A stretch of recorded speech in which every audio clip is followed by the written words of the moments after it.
Israel पर बड़ा हमला होने वाला है। सही सुना आपने, इस्राइल पर बड़ा हमला होने वाला है। वो इस्राइल जो इस वक्त दुनिया को धमका रहा है, वो इस्राइल जो फिलिस्तीन और गजा पर जुल्म बर्बरियत की इंतहा कर रहा है, उस इस्राइल पर बड़ा हमला होने वाला है।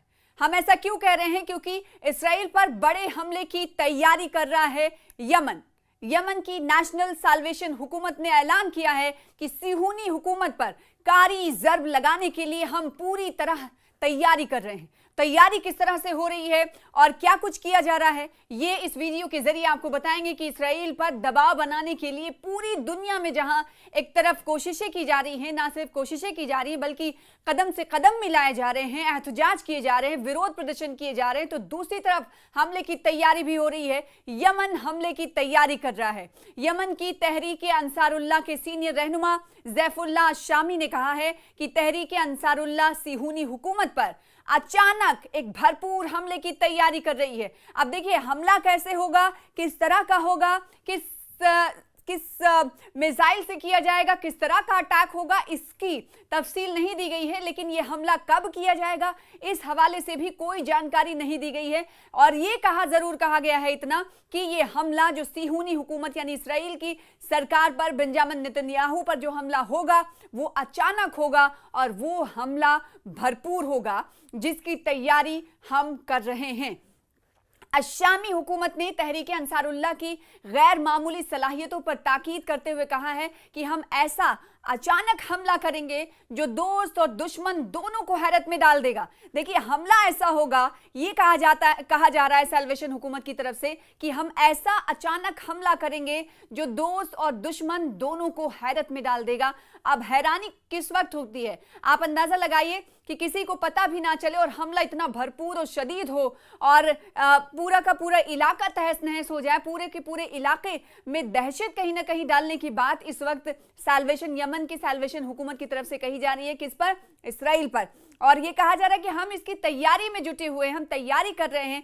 कब और कैसे हमला होगा ये तो नहीं, लेकिन जो हमला हम करेंगे वो भरपूर हमला होगा ताकि ना दोस्त को पता चल पाए और ना दुश्मन को पता चल पाए। और जब ये हमला किया जाएगा तो दोस्त और दुश्मन दोनों को हम हैरत में डाल देंगे। साथ ही उन्होंने सना की नई टेक्निक और जदीद तरीन पेशरफ्त की जानिब भी इशारा किया और कहा कि हमारे फौजी ज़खायर में भरपूर सलाहियत और गुंजाइश है। देखिए हम किस तरीके से ताकतवर हैं, हमारे जदीद तरीन पेशरफ्त की जानिब से या जदीद तरीन जो टेक्नोलॉजी है, जदीद तरीन जो हथियार हैं, उसके ज़रिए हम इस्राइल पर इस तरीके से हमला करेंगे ताकि उसे हमेशा याद रहेगा। ऐसी तैयारी हम करते हुए दिखाई दे रहे हैं और हम कर रहे हैं। साथ ही साथ इसकी वजह से इस तरफ इशारा करते हुए, जदीद तरीन पेशरफ्त की जानिब इशारा करते हुए कहा कि हमारे फौजी ज़ख़ीरे जो हैं उनमें भरपूर सलाहियत और ताकत मौजूद है, इसकी गुंजाइश है।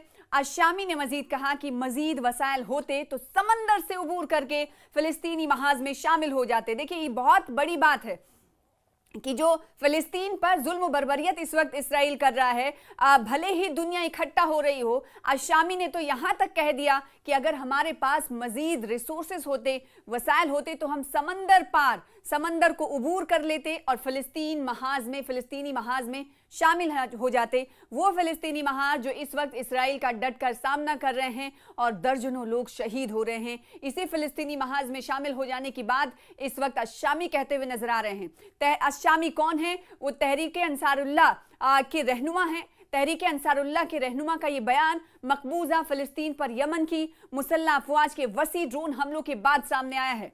इस्राएली ज़राए ने पीर की शाम रिपोर्ट दी है कि यमनी फ़ौज ने मकबूजा फ़िलिस्तीन की जानिब बड़े पैमाने पर ड्रोन तैयारे रवाना किए हैं। और आपको यहाँ पर यह भी बताना ज़रूरी है कि पिछले दिनों इस्राइल के अटैक में, इस्राइल की तरफ से हमले किए गए, उसमें होसियों के पीएम और कई वज़रा की मौत हुई और इससे होसी इस वक्त बागी हुए पड़े हैं। होसियों की तरफ से रोज़ नए तरीक़े अपनाए जा रहे हैं। तो एक तरफ अशामी की तरफ से कहा जा रहा है कि हम हमला ऐसा करेंगे कि दोस्त और दुश्मन दोनों को पता नहीं चलेगा। और जब ऐसा भरपूर हमला हम जब करेंगे तो इससे पूरा इलाका दहल उठेगा। तो एक तरफ तो साल्वेशन हुकूमत की तरफ से ये बात कही जा रही, तो दूसरी तरफ होसियों की अगर बात करें तो होसी भी पूरी तरीके से तैयार हैं और अपनी जो मौजूदगी है वो दर्ज कराते हुए वक्तन फवक्तन दिखाई दे रहे हैं। गुज़िश्ता दिनों की बात करें तो सना में यूएन के दफ्तरों पर इन हौसियों की तरफ से छापा मारा गया। जैसा कि आपको मालूम है कि यमन में कई हिस्सों पर हौसियों का दबदबा है, हौसियों की पकड़ है और सना में भी हौसियों की मजबूत पकड़ है। सना में हौसियों ने उन तमाम अमवात का बदला लेने की ठान ली है, इसीलिए अब पूरी दुनिया में उनकी मौजूदगी दर्ज हो, पूरी दुनिया में उनकी नाराजगी पता चल पाए, पूरी दुनिया के लोगों तक उनका पैगाम जाए कि इस वक्त हौसी क्या कुछ कर रहे हैं और क्या कुछ करना चाहते हैं। इसी वजह से हमने देखा कि यूनाइटेड नेशंस के 11 एहलकारों को हिरासत में इन हौसियों ने लिया, रेड मारा यूएन के दफ्तरों पर, यूएन के ऑफिसेस पे। और ऐसा नहीं कि पहली बार ऐसा किया गया था, इससे पहले भी माजी में भी इस तरह की कोशिशें हौसियों की तरफ से की जाती रही हैं। कोई नई कार्रवाई नहीं थी और कई बार ये देखने को मिला कि जिन एहलकारों को यूनाइटेड नेशन के एहलकारों को हिरासत में हौसियों की तरफ से लिया गया, उनमें से कई लोगों की मौत भी हुई है। और ये पहली पेशरफ नहीं है, इससे पहले भी हौसियों की तरफ से इस तरह की कार्रवाइयां कोशिशें की जाती रही हैं। जो मौजूदा वक्त में जो ताज़ा पेशरफ्त हुई थी वो ये कि सना में यूएन के दफ्तर पर रेड मारा था इन हौसियों ने और 11 एहलकारों को हिरासत में ले लिया। तो इधर से ये मौजूदगी दर्ज कराने की कोशिश की जा रही, तो दूसरी तरफ ये कहा जा रहा है हुकूमत यमन के सैल्वेशन हुकूमत की तरफ से कि इसराइल पर हम ऐसा भरपूर हमला करेंगे कि दोस्त और दुश्मन किसी को पता नहीं चलेगा और वो हमला भरपूर होगा जिससे सभी हैरान हो जाएंगे कि हमने हमला सिहूनी हुकूमत को ताकतवर और भरपूर हमले से हम हैरान और परेशान कर देंगे। ये कहना है यमन के सैल्वेशन हुकूमत का और इस तहरीक से जुड़े मेंबर्स का ये कहना है कि हमें अपनी फ़ौज पर फ़ख्र है, हमारे फ़ौज की ताकत बहुत बड़ी है, बहुत मजबूत है। लिहाजा अगर मौजूदा वक्त में उन्होंने कहा कि हमारे पास अगर और ज़्यादा रिसोर्सेज होते तो फ़िलिस्तीनी महाज में भी हम शामिल हो जाते। इस बयान से अंदाज़ा लगाया जा सकता है कि इस वक्त इसराइल को घेरने की कोशिश या इसराइल पर ताकत का इस्तेमाल करने की कोशिश किस तरह से हो रही है और किन किन ममालिक तरफ से हो रही है, किन किन सरकारों की तरफ से हो रही है। चाहे इक्तिसादी की बात करें, इक्तिसादी दबाव की बात करें, सियासी दबाव की बात करें या ताकत का इस्तेमाल की बात करें, इस वक्त इसराइल को घेरने की कोशिश लगातार जारी है।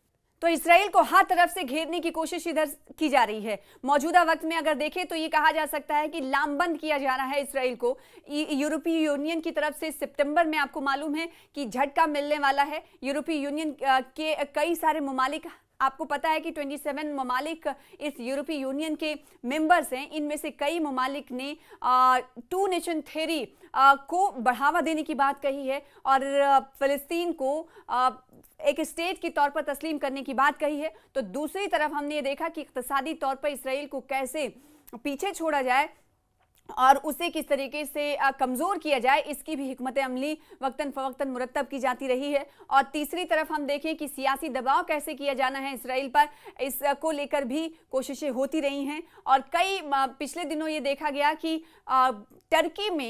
टर्की में एक गजा कॉन्फ्रेंस हुआ था जिसमें 150 उलमा इकट्ठा हुए थे और पैलेस्टीनियन डिक्लेरेशन वहां से जारी हुआ था। और ये कहा गया था इस डिक्लेरेशन में कि वो तमाम ममालिक से अपील करेंगे कि इसराइल के साथ कोई कारोबारी रिश्ता ना रखें, यानी इक्तिसादी तौर पर इसराइल को झटका देने के लिए पेशरफ्त हो रही थी। 150 से ज़्यादा उलमाए कराम यहाँ पर इकट्ठा हुए थे और 50 ममालिक के उलमा थे। और दूसरी तरफ टर्की के एक वजीर जद्दा में जाकर ये कहते हैं कि इसराइल के खिलाफ हमें कुछ न कुछ आने वाले दिनों में हिकमत अमली मुरत्तब करनी होगी। कड़े अल्फाज में कहा जाता है कि इसराइल को जवाब देने का अब वक्त आ गया है, टाइम फॉर एक्शन आ गया है। कहीं ना कहीं उनकी तरफ से ये कहा गया कि अब हमें एक साथ आना है और एक साथ आकर दबाव नहीं, अब एक्शन की तैयारी करनी है।